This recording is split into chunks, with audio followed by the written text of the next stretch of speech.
Perhaps the game of the year so far. I don't know about you guys, but at least it's my opinion. And it's been an amazing game full of sacrifices. This game was played in La Roda Open, one of the strongest opens in Spain in Easter. And the game was played between Gergely Antal and Evgeny Vorobiov. First of all, I would like to introduce myself. I'm Pepe Cuenca, Spanish Grandmaster. I'm gonna show you one of the best games of the year so far. So just fasten your seatbelts and let's see what happens in the 64 squares.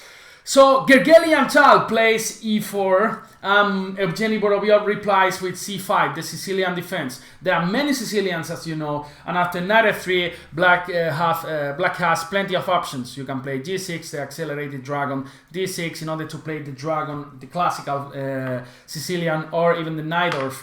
Knight c6 for the Pelicans, knight f6, d6, etc. So black plays e6, and now white already goes for a secondary line and plays b3. And this b3 line, it's actually very tricky, and in rapid games I would say it's quite interesting to play. So knight c6 was played by Vorobiov and bishop b2. Putting this bishop in the best diagonal of the board, d5 occupying the center, e takes d5, e takes d5, and bishop b5. This is white's idea, just pinning this knight here, preparing for short castling, and black plays knight f6. This is necessary in order to develop this bishop, and because the g7 pawn is hanging. Knight f6, and now there are two main options here. White could go queen e2. This is actually quite interesting. If black goes bishop e7, now bishop takes f6 is interesting. G takes f6. You get the bishop pair, but you destroy a black pawn structure, right? And this is another story, because after knight f6, Antal Gergely played short castle here, bishop e7 and knight a5. Very direct move, already attacking this knight in c6. Vorobiov's answer is actually quite natural. He goes and plays queen c7, defending the c6 knight and putting some pressure on the e5 knight as well. And rook e1 here. And at this point, according to my database, there are two main options, bishop e6 or short castle. And Vorobiov played short castle here. And at this point, we already have to start looking for the tactical shots, right? Because if one pays attention to the position there, one can see that after all the exchanges here on c6, there is one bishop on e7 hanging, right? So the first move that we have to calculate here is all the exchanges on c6, right? In the game, Gergely Antal played a3, but first, as I'm telling you, we have to take care of these lines where white takes on c6. So let's analyze first if white takes with the bishop first on c6, b takes c6, and now knight takes c6. The idea is if black goes queen c6, then rook e7, and then this bishop is hanging, right? But the thing is, black can play here bishop d6. Now, of course, you are threatening to take on c6, and h2 is hanging as well. So white only sensible move is here knight e5, removing this knight and protecting h2. And after rook e8, white has two options, right? The first one is knight f3, the second is Facundo 4, right? So let's analyze what happens if knight f3. Just bishop g4, and the compensation is actually quite good for the pawn, right? You have the bishop pair here, you have a pin on f3, you have all your rooks connected, still these pieces here undeveloped, so the compensation is quite good here. And there are background problems as well for white. So the second option here after rook e8 is just to play f4. And now rook b8, prophylactic move against knight c3, because you could go d4 and b5 is protected. And let's say white plays d3 in order to develop this knight by a d2 and then f3, right? You could play here d4, cutting this bishop action here, and also giving this d5 square for the knight, where you will actually put some pressure on f4, and you put a knight on the important squares c3 and e3, right? So that's why this line is actually quite good for black, and there are a lot of compensation, and from the practical point of view, it's much easier to play with black, right? So let's analyze the second option here after rook e1, short castle, and now knight takes e6, b takes e6, bishop takes c6, and now you are not threatening to go knight e7, so you can go knight g4 here. And the idea is to weaken this this diagonal, as you can see, because the only option here for white, in order to stop black's queen coming to h2, is just to play g3 now. And once you have weakened this diagonal, you just can take on c6, rook takes e7, and now d4 here. Look at this beautiful diagonal, man. Wow. This is so amazing, right? Next move is gonna be bishop b7, and then what are you gonna do with white here? It's actually so sad position, right? Black enjoys a fantastic position, and I would say even could be even winning already, right? So that's why after short castle, white plays h3 here, stopping some piece to come to g4, and now knight e4 was played by Vorobiov. One of the ideas is just to install a knight on bishop on f6, because the bishop on b2 is hanging. So in the game, bishop takes c6 was played, b takes c6, and d3.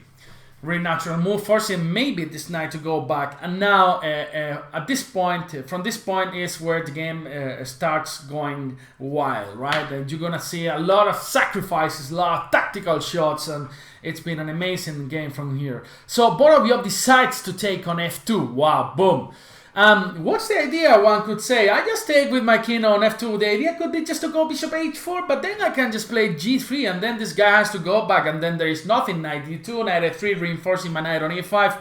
What's going on here? King g2, Pepe, don't tell me bullshit, cut the trash. And what's the idea of knight f2? Well, king takes f2, and now the idea is to go bishop h4.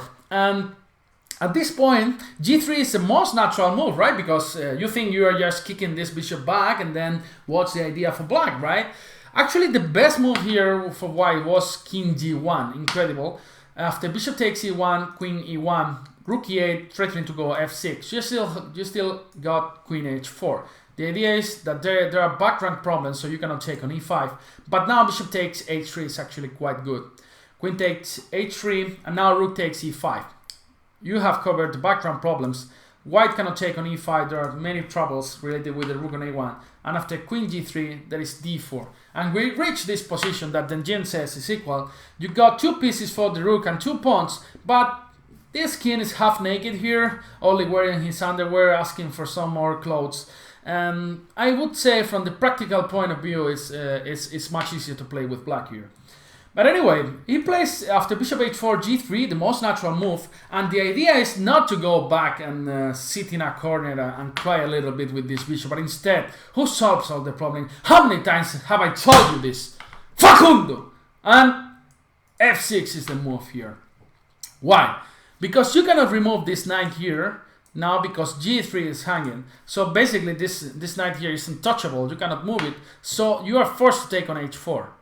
You are forced to take on h4, f takes e5, king g2, and as you can see here, this king is it's unprotected completely, right? And from this point, Evgeny Vorobiov plays an incredible chess. He plays here e4.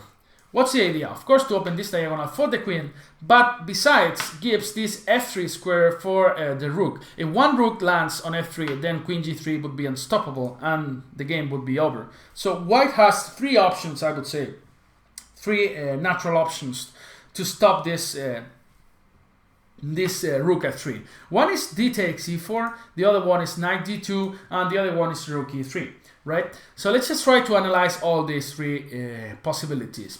The first one, as the most natural, is just to capture another pawn. D takes e4, but there is a huge baboom. I would say is boom! Attack Mufasa! Boom! Bishop takes h3. The thing is, after king h3, then there is rook f2, threatening this queen h2 or rook h2. And after e5, for example, to stop this queen f5 in order to come here to f5 or f4, and the game is actually over. Rook g1, h5 in order to stop one piece, protecting in g4. Rook g1 to stop queen f5, but queen f4, queen h1, and now rook f3, king g2, and queen e3 in order to give check on f2 or e2, and white has to resign, right? So d takes e4 actually doesn't work. The best move was knight d2, and again the same nice tactical shot. Bishop takes h3, king takes, rook f2, rook h1, and e takes d3, for example.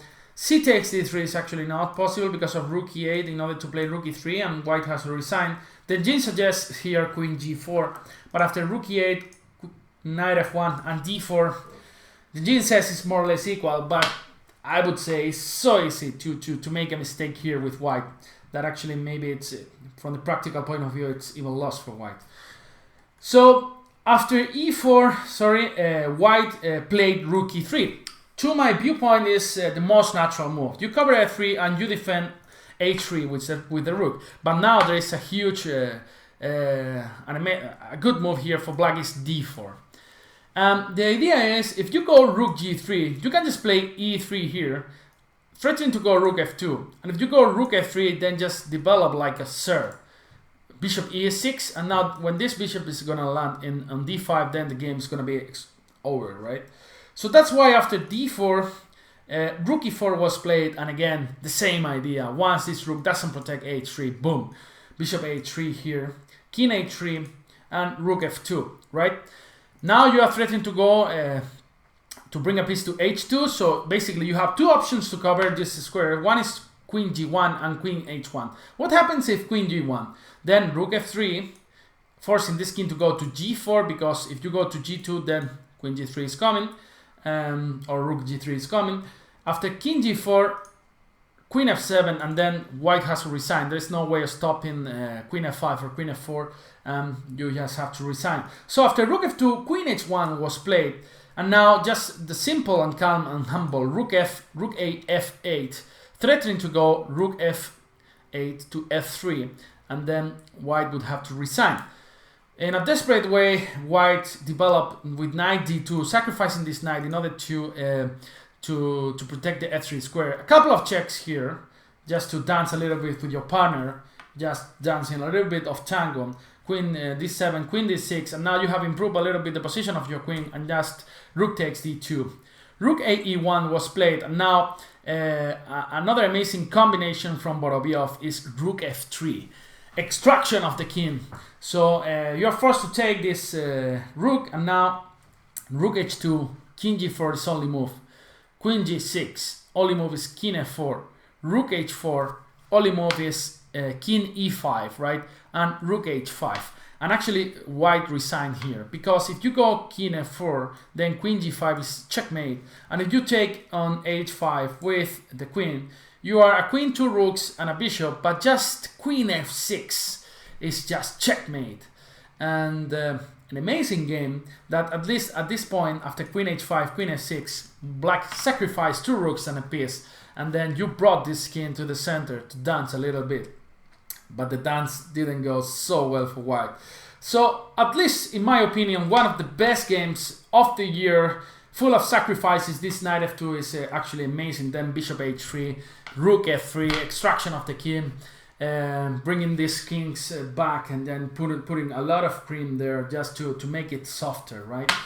So, yeah, I hope you guys enjoyed this game.